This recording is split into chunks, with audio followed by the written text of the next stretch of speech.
So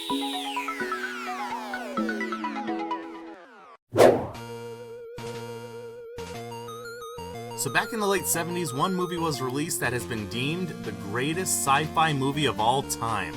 Star Wars. A movie of a boy, a girl, and the universe. And a 7-foot-tall talking Tribble. I don't need to tell you how much of a success it is, you already know. But it also around this time was when arcades were seeing an explosion across America. Many adults and kids flocked to these areas of fun to spend their hard-earned money. And in 1983, one game was turning heads. That's right, they turned the space adventure blockbuster into an arcade game. So the game is designed with 3D color vector graphics. And look at that arcade cabinet! This is the way to go. Arcades need to make a comeback. Seriously. So this game is split up into 3 different phases. You start out in your X-Wing fighting TIE fighters, and then move down to the Death Star for the trench run segment. If you blow it up, and it honestly took me several attempts because I was trying to figure out the controls, the game starts over and you go back to fighting TIE fighters, who are more aggressive this time. But if you manage to defeat them, you go on to the 3rd phase, which is flying across the surface of the Death Star where turrets are trying to take shots at you. This game is simplistic, but it's a whole lot of fun. But this is not where our episode ends. With the success of the first game, Atari decided to make another one based on the sequel movie, The Empire Strikes Back.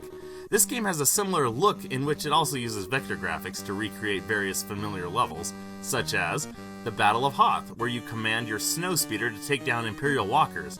But unlike the movie, where they were tripped up by running circles around them, this game gives you a bola-like weapon. After that, you're in space flying the Millennium Falcon, fighting TIE fighters, and flying into asteroid fields. Yet another fun game. It didn't do as well as the first, but still fun nonetheless. And finally, our last entry, Return of the Jedi. This game went for a completely different look. Out is the vector graphics and in are the raster graphics. And I'm going to say I'm not a big fan of the camera angle. You're at like a 3/4 angle, and it's a little hard to control the speeder bike. But it's doable. And of course the Death Star run. Is it difficult from this angle? Absolutely. Is it a blast to play?